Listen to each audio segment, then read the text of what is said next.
Hi everyone, I hope everybody is doing well. So this lecture will be about some examples for the Galois correspondence. Now, this lecture is based on lecture notes of April 1 and April 3, so it would be best to read those first. Write that.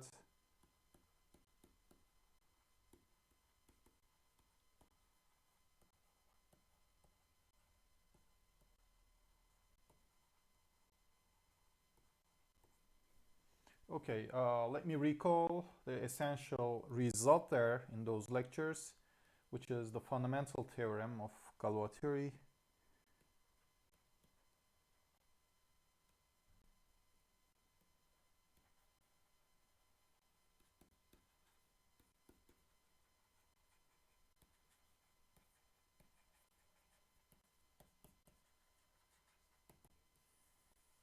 So this tells us that if you have a Galois extension, let's call that K over F, K over F be a Galois extension,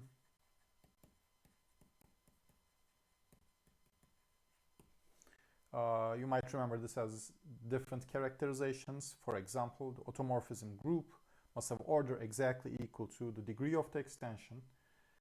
Another way to see it is that K should be the splitting field of a separable polynomial. Anyway, so in this case, there exists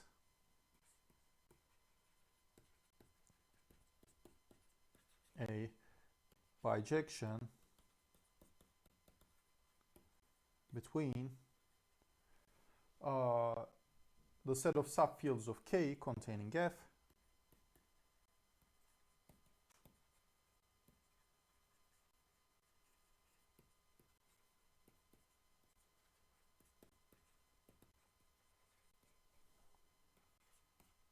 or another way to say is that the intermediate fields between F and K, and the other set is the set of subgroups of the Galois group G.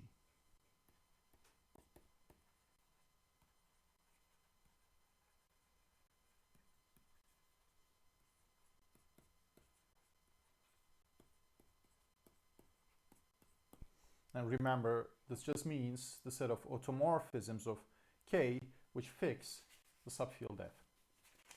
Okay, how exactly is this correspondence? So subfield E is mapped to the elements of the Galois group fixing E. So this forms a subgroup, we know that. So elements of G fixing E, this is a subgroup. And conversely, if you start from a subgroup here, that's mapped to the fixed field of H. So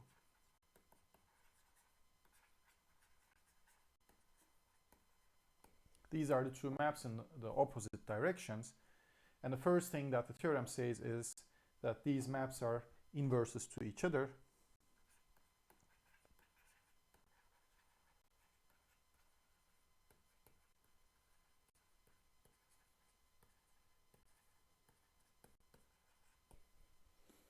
The essential assumption is that the extension is Galois to start with. Otherwise, this is definitely not true. Okay, now this is just part of the fundamental theorem, because the rest of the theorem says that this correspondence has some essential properties. Let's recall what they are.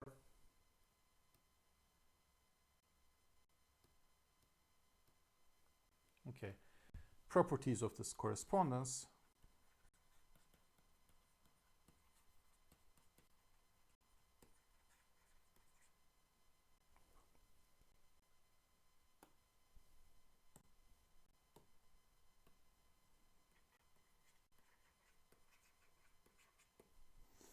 Okay, first of all, it's inclusion reversing.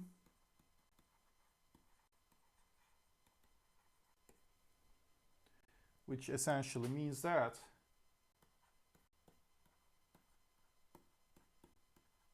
E1 is contained in E2 if and only if H2 is contained in H1. Here I'm using notation, suppose EI corresponds to HI. I mean, EI is the subfield corresponding to the subgroup HI. In that case, if you have one inclusion on one side, you have the reverse inclusion on the other side. Okay, that's the first thing. The second thing is about degrees. So say E corresponds to H. Now you have two numbers around. First of all, the degree of this extension from K to E, and also the order of the subgroup H, then these are equal.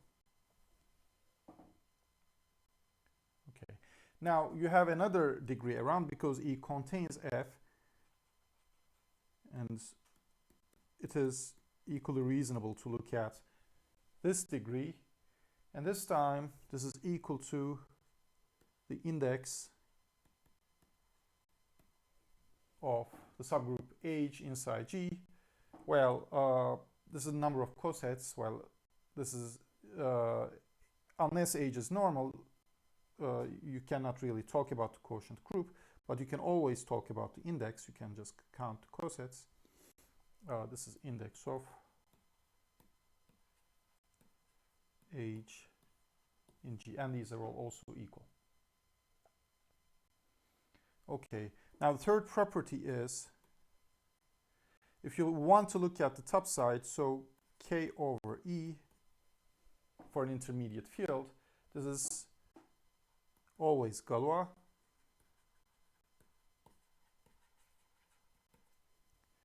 This is essentially kind of easy result because, well, K is the splitting field of some polynomial over F, but it's the splitting field of the same polynomial over E. So this part is Galois, and with Galois group,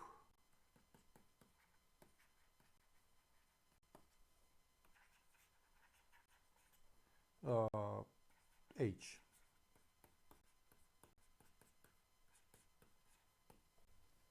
Okay. Now, a more interesting result of this type is if you want to look at what happens between E and F. So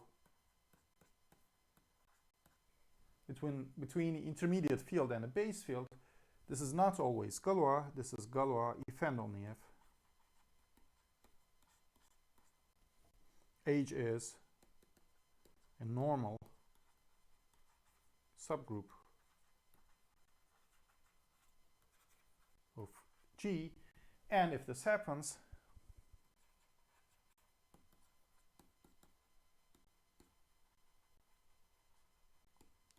the Galois group of E over F is isomorphic to the quotient group G over H. Okay. Now essentially we could think about this condition as the possible embeddings of E into some algebraic closure are always automorphisms of E. They cannot move E to something else. Okay, and finally,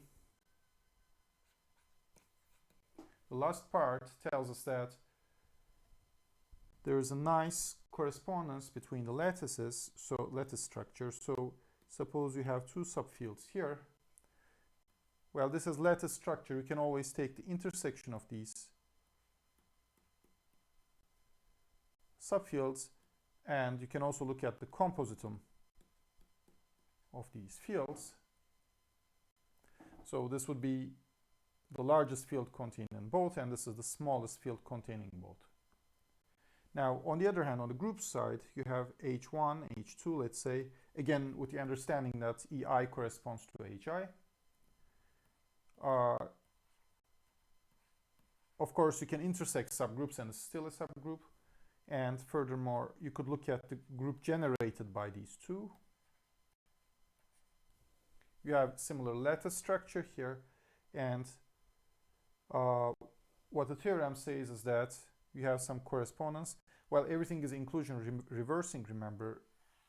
So the only possibility is this one, and that's true. So under the Galois correspondence, E1, E2, the compositum, corresponds to H1 intersection H2, and E1 intersection E2 corresponds to the subgroup generated by H1 and H2. So it's as good as it can be. Okay, so this is the statement of the theorem again, and the proof is contained in the lecture notes. I will not reproduce the proof. Let's proceed to examples now.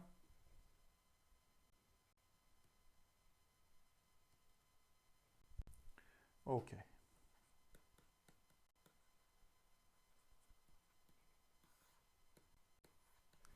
As a first example, let's look at a biquadratic extension of Q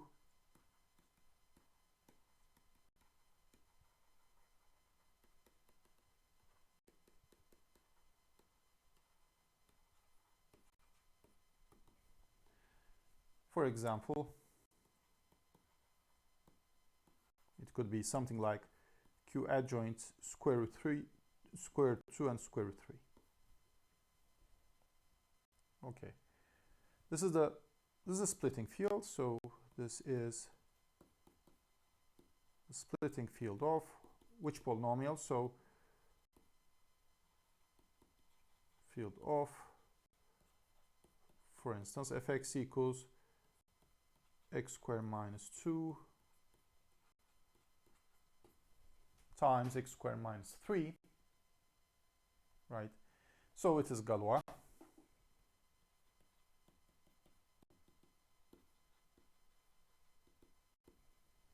Okay, and the Galois group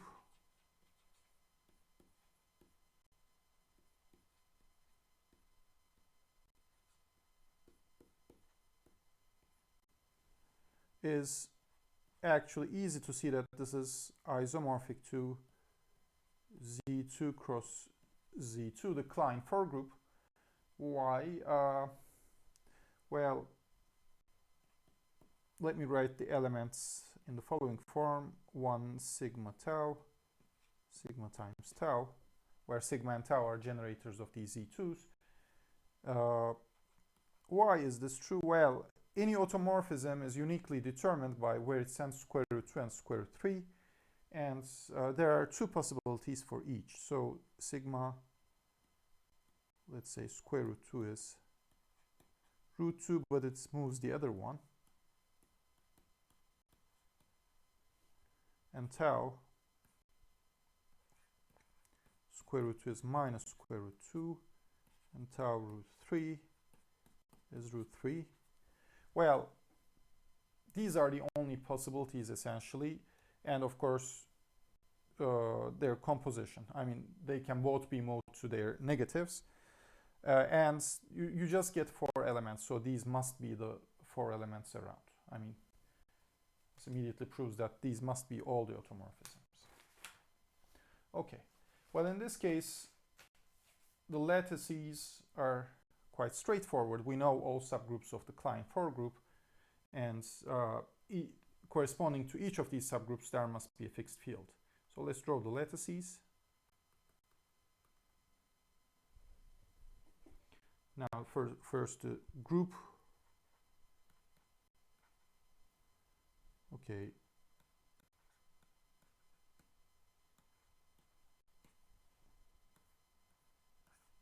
This has 3 subgroups of index 2. One of them is, well, let me write in the following form.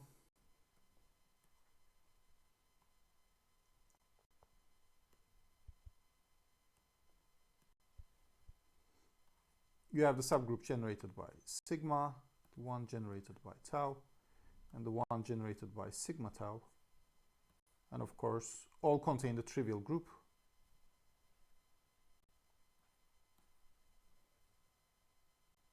Okay, this is a subgroup of lattices, lattices of subgroups, and corresponding fields. Okay, let me draw the fields lattice upside down. So corresponding to G, well, we have the smallest field. The fixed field of G is just Q itself.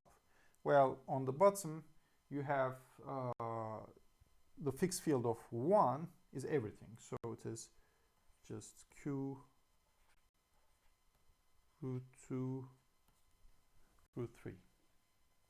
Now, if you want to look at sigma, now let me look back in my notes. Sigma of square root 2 was minus square root 2, but sigma fixed is square root 3.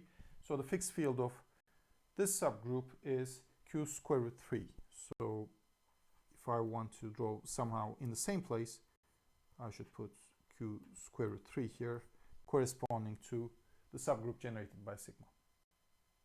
Likewise, tau fixed is square root 2, so I should put Q square root 2 here. And what about sigma tau? Well, sigma tau doesn't fix square root 2 or square root 3, but it fixes square root 6, because this is sigma tau of root 2 times root 3. Well, tau changes one of them to its negative, but fixes the other one. So this is sigma of minus root 2 root 3, which is again plus root 2 root 3 root 6. So the composition fixes square root 6. So the fixed field here ought to be Q square root 6. And that's essentially all that we have. I mean, the two lattices and the groups corresponding to the fixed field in the same place in the other lattice. Okay. Now, G is an abelian group, so all of its subgroups are normal, and any extension that you see in this picture is automatically a Galois extension. All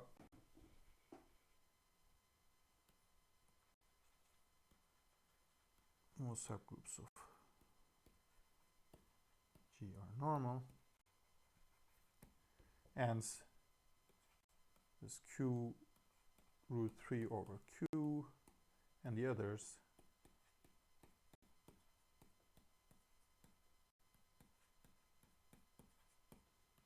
these are Galois. Being Galois extensions, you might ask the natural question, can you find a polynomial for which this is the splitting field of? And that's easy in this case. Let's write such polynomials. For example, x squared minus 3 here, x squared minus 2 here, and x squared minus 6 here. These are the splitting fields of these three polynomials. Yeah, this is more or less all we can say for this example. Okay, let's pass to another one.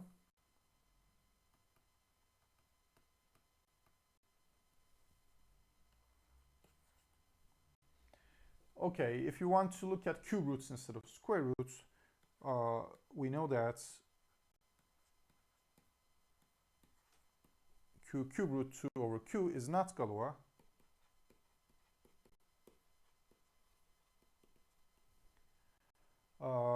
This is because, I mean, one way to say it doesn't have enough automorphisms.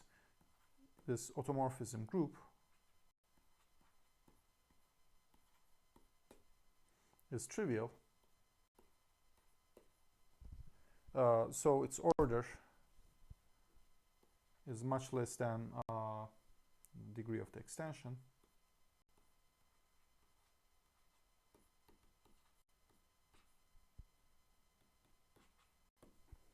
So it doesn't work, right? So the embeddings of this field take it to other fields. I mean, it doesn't take it back to itself. But we could look at instead something related. We can look at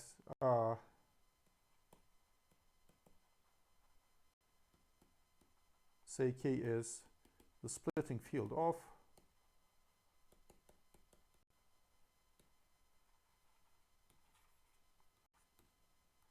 x cubed minus 2, right? The splitting field would contain the other two roots, or other two cube roots of 2, and it's easy to see that K is Q adjoint cube root 2 and rho, where rho is a primitive cube root of unity, or let me just fix one, e to the 2 pi I over 3. Of course, there are different ways to write this field, but this is one valid way. Okay, now the Galois group of K over Q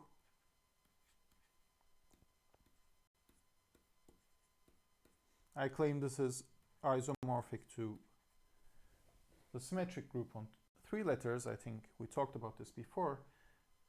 Well, let me be specific with the following elements. 1 sigma, sigma square. These would be sigma and sigma square would correspond to 3 cycles in the symmetric group. And you also need 3 transpositions. So tau, sigma tau, and sigma square tau, where, okay, again, I'll describe sigma and tau by looking at what they do to these generators.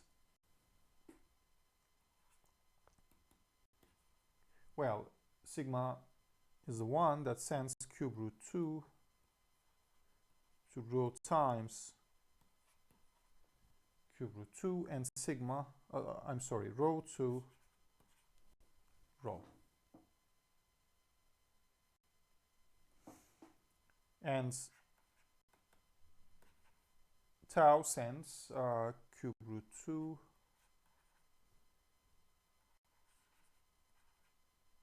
to cube root 2 and rho 2 rho square. Well, it's not a priori clear that just sending generators to some conjugates will give you an honest automorphism, but here we can do the following argument. There are a total of 3 places that cube root 2 can go, right? So cube root 2, rho times cube root 2, or rho square times cube root 2. And there are a total of 2 places that rho can go because there are 2 roots of its minimal polynomial, rho and rho square. 3 times 2 is 6, and this group has to have order 6 because that's the degree of the field extension. So any possibility must be admissible. I mean, we have to do this check, otherwise you have to find some way to check that these are honest automorphisms. But in this case, it's kind of easy because of the numbers, and then you just list all the other possibilities and you just enumerate them. You see that these elements are giving you all other possibilities. Okay, now you might prefer to write a presentation of the group, and if this is how you want to describe it, let me call this G, by the way. G is generated by sigma and tau, subject to the relations sigma cube equals tau square equals 1, and also sigma tau equals tau sigma square. This is the standard way to write it. And well, this in particular shows that the group is not abelian, while we were expecting that as a symmetric group, right?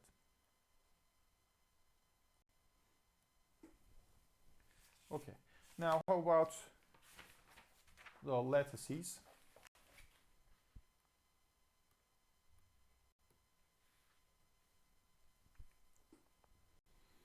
Okay, again, let's start from the group first. This is G. Well, G has one subgroup of index 2, which is generated by any of the 3 cycles. So it's generated by sigma. So this index is 2 here, and down to the trivial group between sigma and this one. This is index 3. Right. Now, and you have three subgroups of index 3, which have order 2. These are generated by the transpositions. There are three transpositions, so this is either tau, sigma tau, or sigma square tau. So these are three each. And these are two. Okay, that's the lattice of subgroups. Well, let's try to draw the corresponding lattice of subfields. Now the fixed field of G is just Q. So again, I'm drawing the lattice of subfields upside down. Q is on top then, and the fixed field of 1 is the whole thing. This is K, or more precisely Q cubed root 2 rho.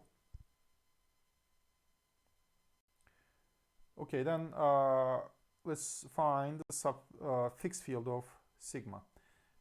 Sigma moves cube root 2 but doesn't move rho. So it's not hard to deduce that fixed field is exactly, I'm sorry, this should be field here.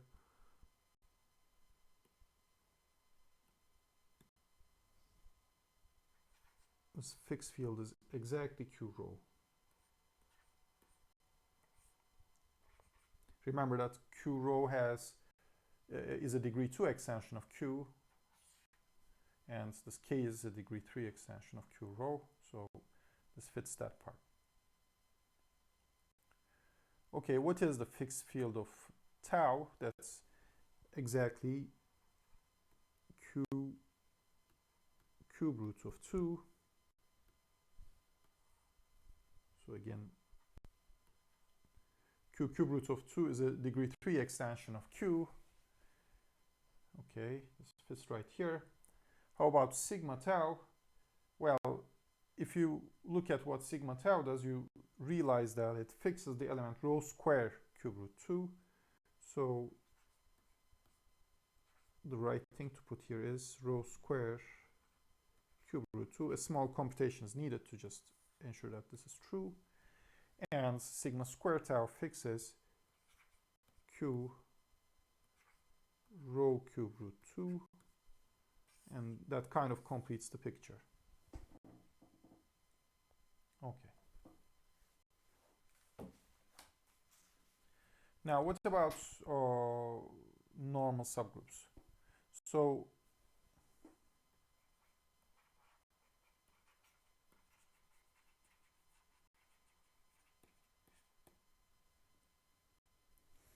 now the subgroup generated by sigma has index 2 in G, so that has to be normal.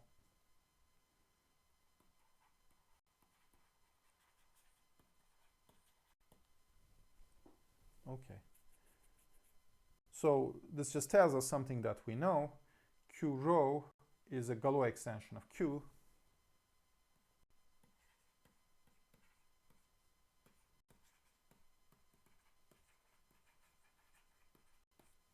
Of course, we knew this without this observation because it's a quadratic extension.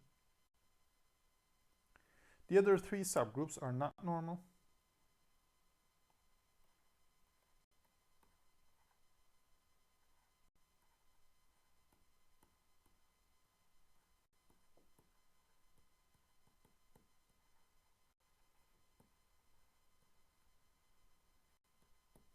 Actually, you can directly check that if you conjugate by sigma or sigma square, you can move among these three groups. So the conjugates, I mean, these are conjugate to each other, all three of them. And correspondingly, these extensions are not Galois. Actually, we started that way, right? So these three extensions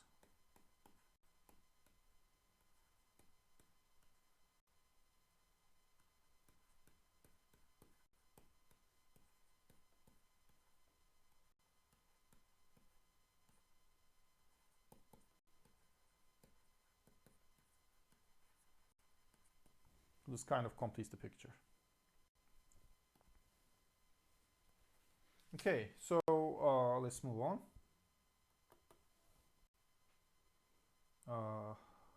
I want to talk about a slightly more interesting and more difficult example.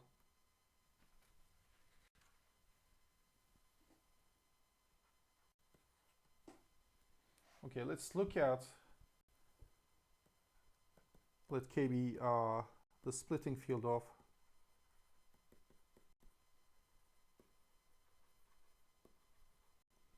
x to the power 8 minus 2 over q. Okay. Now, the roots of this polynomial are, of course, I mean, you have the real 8th root of 2, but you could multiply this with any 8th root of 1. So let me say zeta to the power k, where zeta is e to the 2 pi I over 8, which is e to the pi I over 4. Or if you want to write it explicitly, this is exactly equal to 1 plus I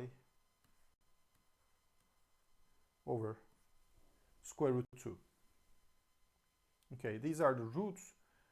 Well, the splitting field must contain all of these roots. So if it contains the real one and zeta times 8 root of 2, then it would contain the ratio. So by looking at this, it should contain this element zeta. But if it contains zeta, then this square root 2 in the denominator is already the 4th power of 8 root of 2. So it must contain I. So k is equal to q I and 8 roots of 2. This is the splitting field. Now, what's its degree?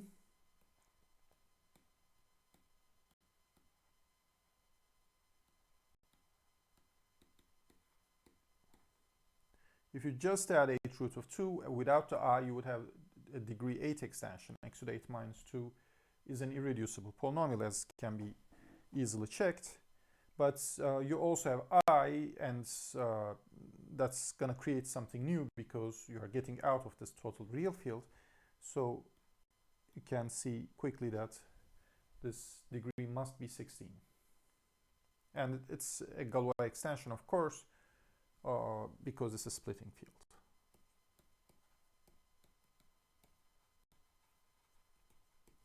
So we are looking for a group of order 16, a certain group of order 16. We want to explicitly describe this group.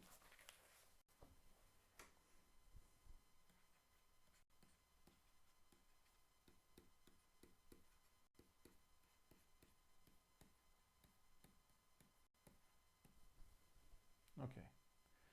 Now again, we can try to pin down elements of G by looking at what they do on the generators. So elements of G are uniquely determined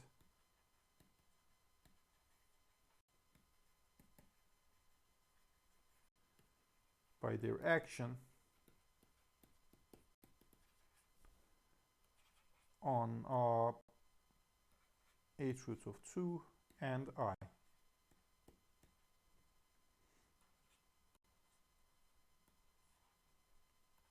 Okay. What are the possibilities? 8 root of 2 should go to some other root of this minimal polynomial of 8 root of 2, which is x to the 8 minus 2. So it should go to 1 of zeta to the k times 8 root of 2, where k is some number between 0 and 7. So there are 8 possibilities. And I should go to, again, another root of, a root of the minimal polynomial of I, which is x squared plus 1. So it should go to plus or minus I. So there are 2 possibilities. There are 16 possibilities total. But the order of the group is 16, so all should be realized.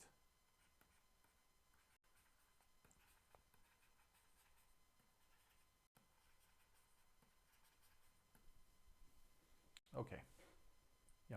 So we know the group elements now. Just send this h root of 2 to anything you want of this form.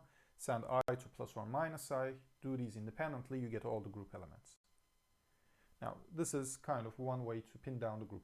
Now, what would be a wrong way to look at this? So, of course, there is no unique way of writing k in terms of generators. You could have as well written h root of 2, and instead of I, you could have written zeta, right? So this is also equal to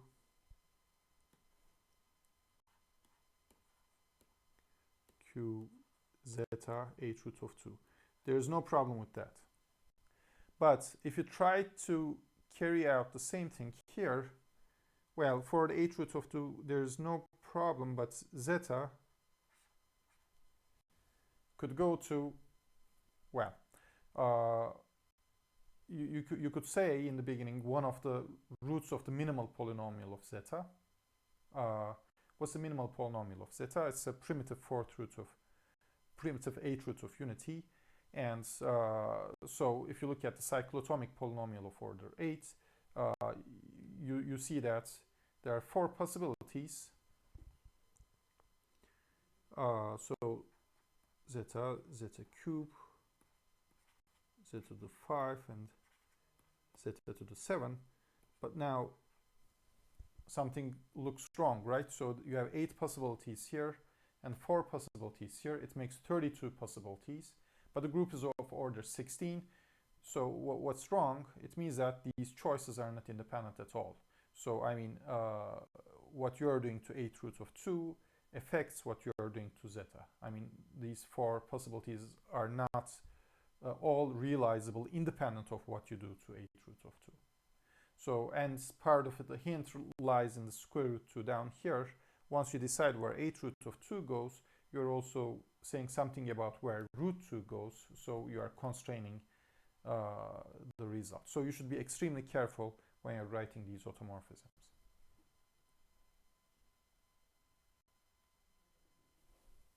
Okay.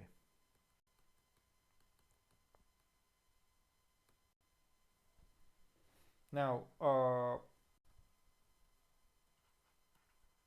just mimicking what we did for the previous example, let sigma be the automorphism sending h root of 2 to zeta times h root of 2 and I to itself.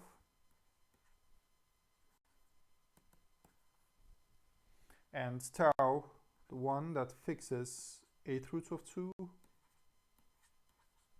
but sends I to minus I. Now, the previous observation says that these two should generate the group.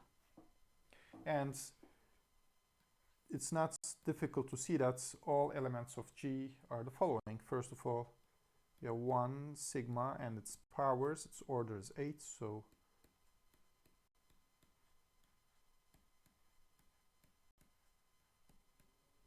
okay, these are the 8 things that you can get from sigma alone. And then none of these will move I. If you compose this with tau, you'll get 8 other elements, and these are the other half. So tau sigma squared, go all the way to tau sigma to the 7.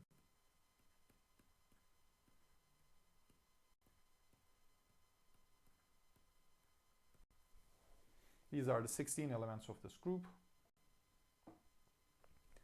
Well, of course, one might prefer to write a presentation. So it's generated by sigma and tau, subject to the relations sigma to the 8 equals tau squared equals 1. This is not complete yet because I have to tell you the commutation. Well, sigma tau is equal to tau times sigma cube. So uh, how to check this last relation. You can check this by acting on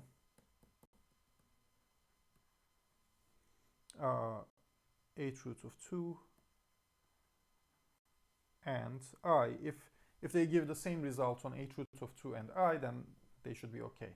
But on the way, just a word of caution. Now sigma of, well, especially when you're computing tau sigma cube of h root of 2. Sigma of h root of 2 is of course going to be zeta times h root of 2 by definition. This is fine, but if you want to do sigma square h root of 2, you should be a little bit careful. Sigma of zeta times h root of 2, but sigma of zeta is not zeta. I mean, here you need to use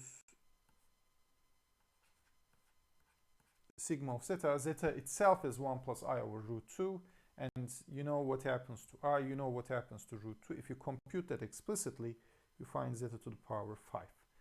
You'll need this on the way. But anyway, this part can be left as an exercise. Please check this relation first and then act on these things and check that these two are equal.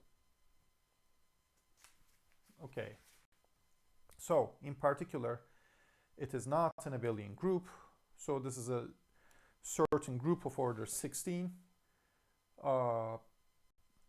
which is non-abelian. Well, what is it? It's some kind of semi-direct product. It's not quite the dihedral group either. If you had the dihedral group, you would have tau times sigma to the power 7 here. This is not isomorphic to the dihedral group. It is rather called a quasi-dihedral group of order 16.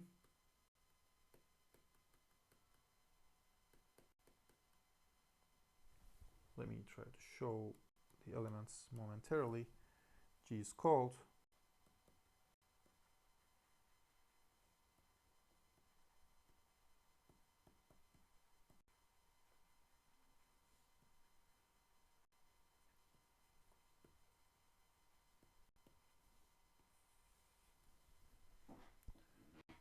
Okay, what is the difference from a dihedral group? In the dihedral group, if you know about it, well, all these elements in the second half, tau, tau sigma squared, are certain reflections, so they have order 2. But it's not the case here. So it's not true that all of these elements have order 2. For example, let's check, and this is going to be also useful for what comes up. If you take tau times some odd power of sigma and square that, you don't get identity. You have tau sigma. The relation that I know is sigma tau is equal to tau sigma cube. So this is tau square sigma cube times sigma. Tau square is identity, so this is sigma to the power 4, which is not identity. So it doesn't have order 2. What's its order? Well, sigma 4 to the power 2 is sigma to the 8, which is 1. Therefore, this shows tau sigma has order 4.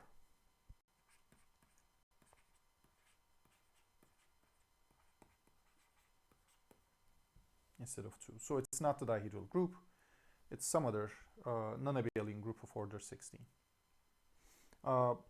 By the way, it may also have a payoff to compute this one. Tau sigma cube is then tau sigma to the 5, right, combining with this. And likewise, so I mean the third power of tau sigma is tau sigma to the 5, and likewise,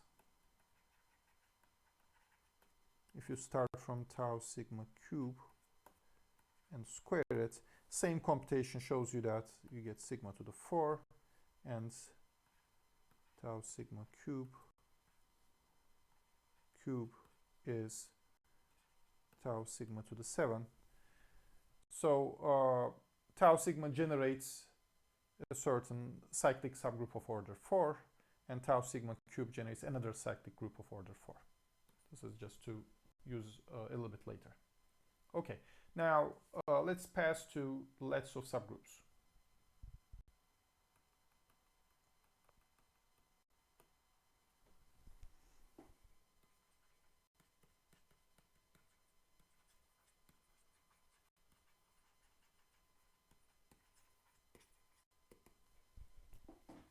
Okay, first of all, let's try to understand this in pieces. So this group has order 16, so any subgroup must have order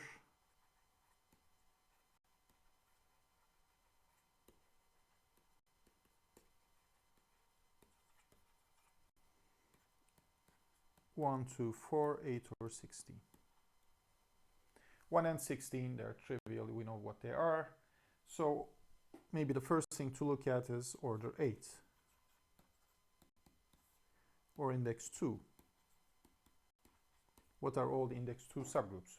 Well, these should be normal, as any index 2 subgroup is.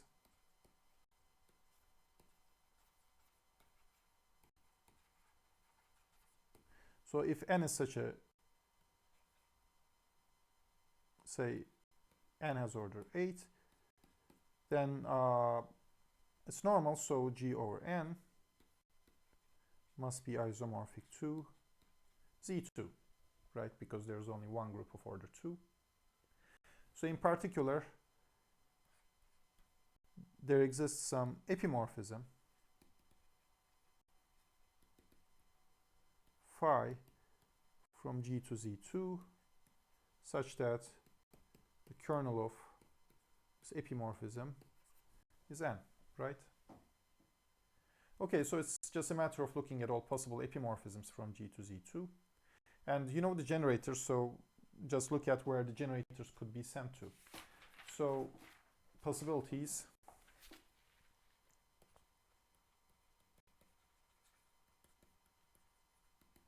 There are 3 of them. So one is, phi of sigma equals 1,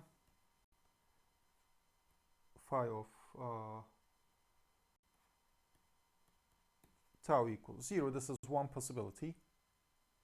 And in this case, what is the kernel? So the things sent to 0 here are tau and sigma squared. So the group generated by these two. So what does the subgroup contain? The even powers of sigma, right? 1 sigma squared, sigma to the 4 and sigma to the 6. And also tau, tau sigma squared, tau sigma to the 4, tau sigma to the 6. That makes 8 elements. So this is, and that's a subgroup of order 8. The second possibility is phi of sigma equals 0, phi of tau equals 1. In this case, well, it's kind of clear, then n should be exactly the cyclic subgroup generated by sigma. And that has, of course, 8 elements.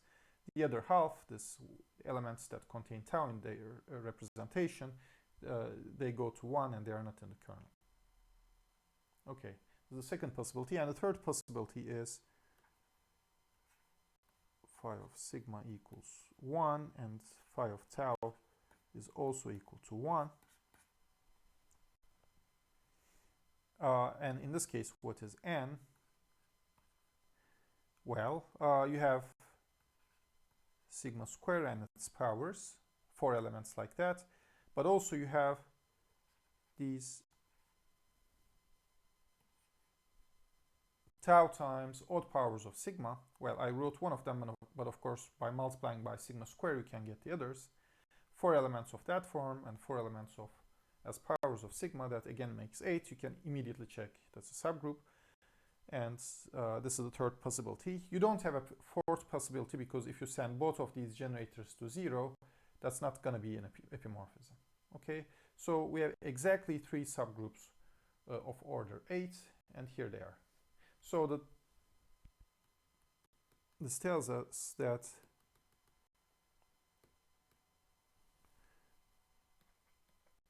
So the top part of the lattice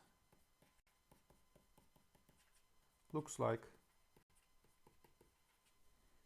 this one. You have G on top. This is order 16, and here are the order 8 subgroups. Let me put this cyclic subgroup of generated by sigma in the middle, and the other two on the two sides, sigma square comma tau, and this is sigma square comma tau sigma. So this is the top part of the lattice. Okay. Now let's look at the opposite part, so the order 2 subgroups. This is easy because any order 2 subgroup necessarily must be generated by an element of order 2.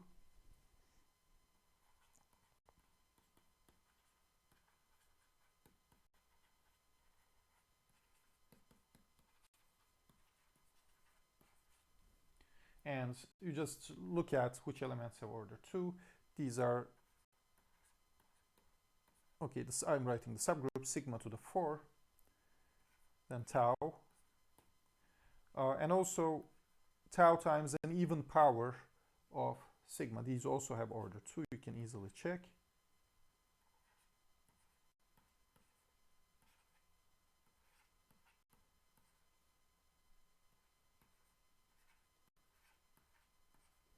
Did I miss anything? No, I think it's fine, right? Okay, these are precisely the 5 subgroups which have order 2. So the lower part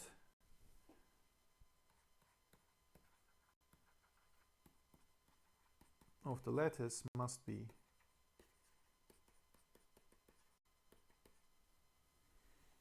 well, you have one here.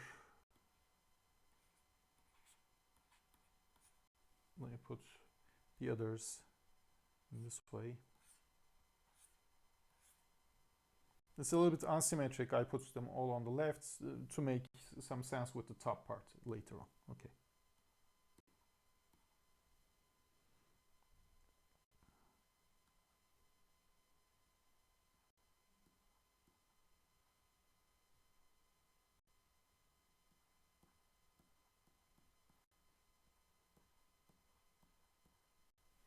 Yeah, this is order 1 subgroups, order 2 subgroups.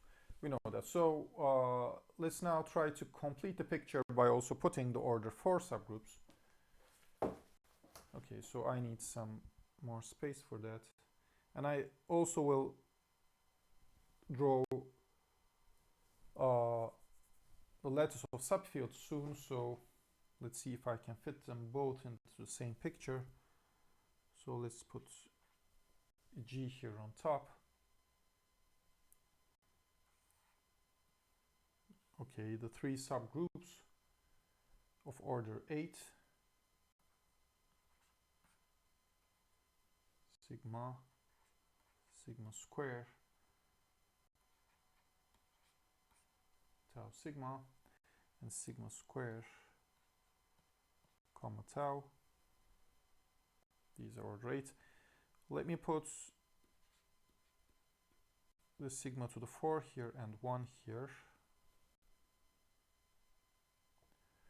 Now, all the others were, remember these order 2 things, were tau times some even power of sigma, so they will all live inside this sigma square tau group. So, I mean, that's why I am drawing them on the left. So, there are 5 of them. Let's try to fit.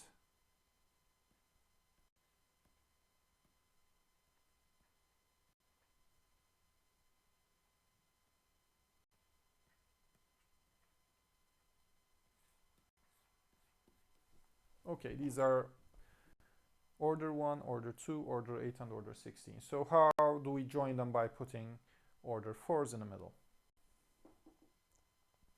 Now, one obvious thing is this cyclic group generated by sigma. You have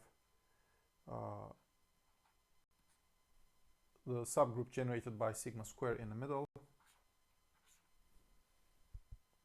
And of course, sigma square is also contained in these 2 big groups. So you have these connections here as well. That much is, I guess, clear. Now something else we did, we looked at tau times some odd power of sigma, and we decided that their squares were equal to sigma to the power 4. And of course this lives here. So this is generating some cyclic subgroup of order 4, which fits right between these two. And well, the cube of this was tau sigma to the 5, but you also have separately tau times sigma cube. This also generates another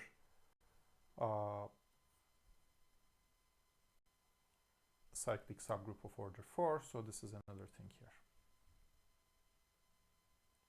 Okay. Now, what about this part? Now, it's a quick exercise to check that the center of G, well, that ought to be a subgroup, right? And this is exactly this two-element subgroup generated by sigma to the power 4. That's a quick check. So this thing here is really the center of this group. So it commutes with everything in particular. So if you look at this closely, you catch some Klein 2 groups here, Klein 4 groups here. So sigma 4 times tau is this element, tau times tau sigma to the 4 is sigma to the 4, and so these three should be joined here, appear in a Klein 4 group, which is, let's say, generated by any two of them, but let me write tau and sigma to the 4. And it also fits under this. And likewise, if you multiply tau sigma squared with sigma to the 4, you get tau sigma to the 6, and likewise tau sigma to the 6 times sigma to the 4 is the other one, and so forth. You get a second Klein 4 group here. You have, let's say, generated by tau sigma squared and sigma to the 4.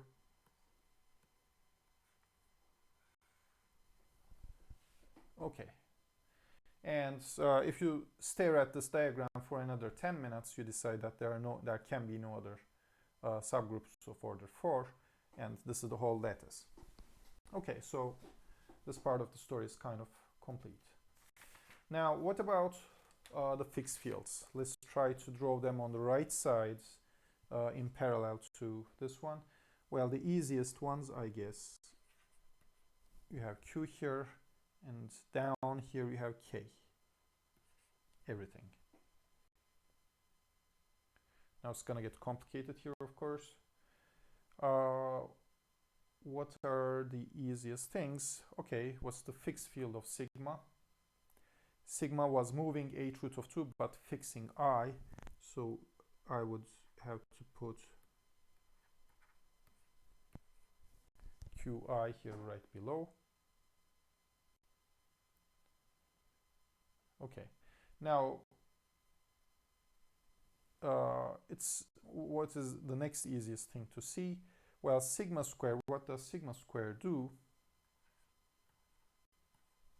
Sigma square of h root of 2,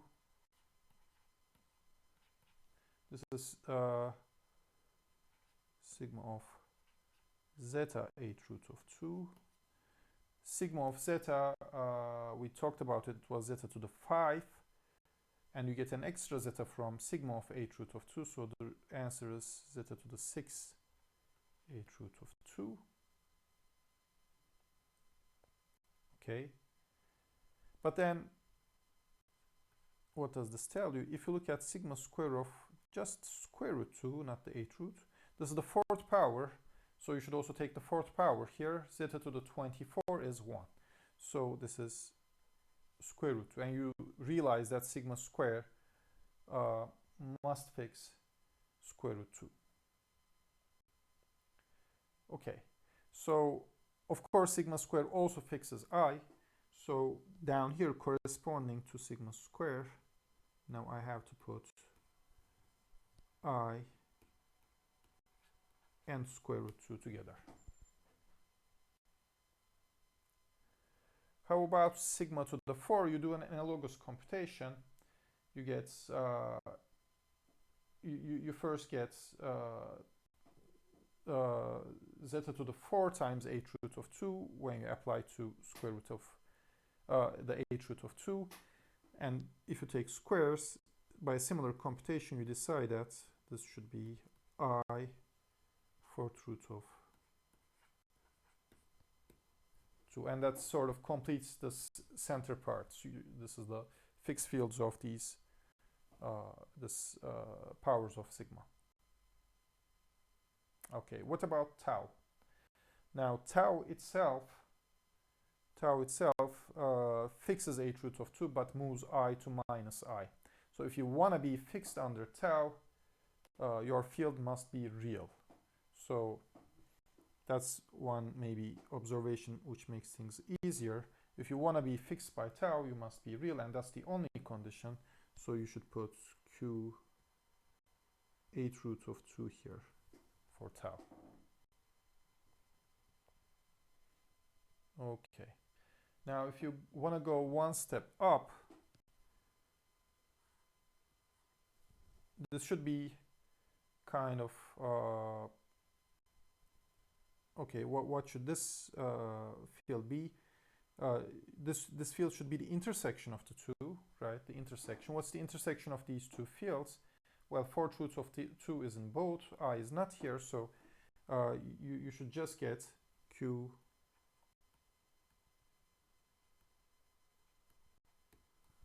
4th root of 2 here. And if you want to move one step up all the way here, again, you should get the intersection of these two, right? What's the intersection of the two? It's just q square root 2.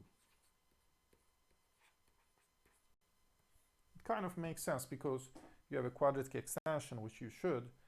Well, it is real, so it's fixed by tau, and sigma square fixed square root 2, so it kind of makes sense. Okay. Well, what about the others? What about here, for example? You would then have to compute what tau sigma is doing, and this is again going to be a quadratic extension. It turns out to be, I'll not justify this, q square root minus 2 this time. Now, the others also take a little bit of effort in a similar way.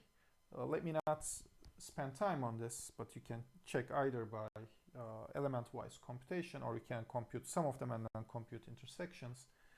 And let me just write down what they turn out to be. This is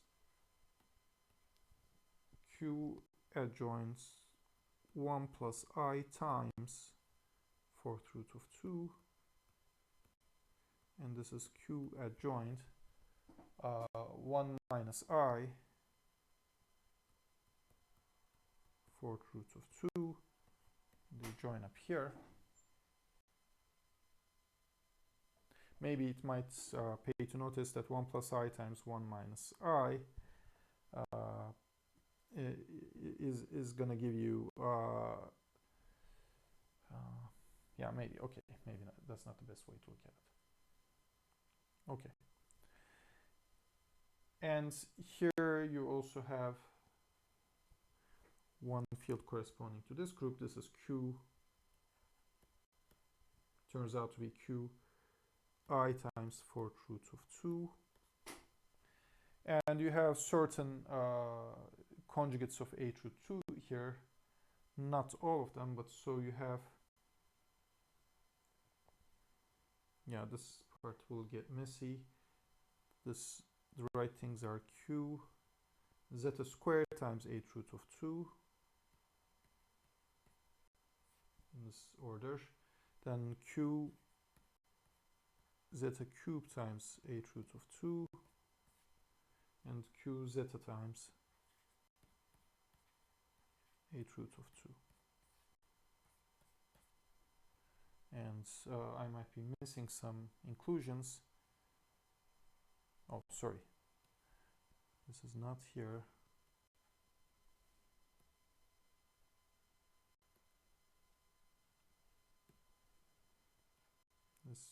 should be here, and this should go that way. Okay, anyway, I mean, but whatever I wrote without any justification should be checked. Okay, finally, which subgroups are normal?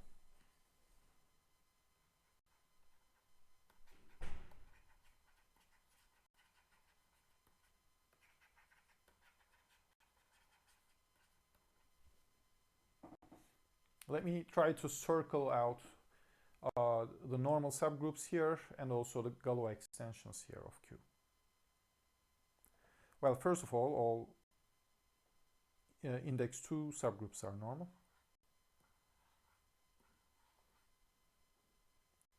And obviously, the corresponding quadratic extensions are Galois extensions. Well, one other thing is the center of a group is always a normal subgroup. So this one is normal, and this extension is a normal extension of Q of degree what? Degree 8, right? So from here to Q, you have degree 8. Okay, what else? You can check that this one is normal. I forgot one link here. Can I go back and draw it? So, okay. Yeah. Okay, this one is normal. Well, the other ones are not. Well, you have to check in some detail that the others are not normal. Well, I can quickly prove with words that this middle one is normal. Well, first of all, I mean, if it wouldn't be normal, it would have to be mapped to some other group of the same order by conjugation, by some element. But if you look at the shape of this diagram, this is the only node here with 3 links to upstairs to order 8 subgroups. The others are all different, right? So this is just graph theoretically. There's nowhere to move this, so it must be normal. Well, for the other ones, you see that there's some kind of symmetry, right? So there's some symmetry in the graph if you exchange these two groups generated by tau sigma square sigma to the 4 and tau sigma to the 4. Nothing in the graph changes. And actually, you can find an explicit conjugation which maps one of them to the other. The same goes for this 2 cyclic groups, tau sigma and tau sigma cube. They are symmetric in the graph. That doesn't alone show that they are not normal, but you can find an explicit conjugation mapping one to the other. And the same goes for these order 2 subgroups. Well, these 2 are symmetric, these 2 are symmetric, etc. Okay, so I mean, with some checking, this is all possible normal subgroups and all possible Galois extensions. And finally, you might want to see some polynomials for which these are the splitting fields of. For the quadratic ones, of course, it is kind of easy.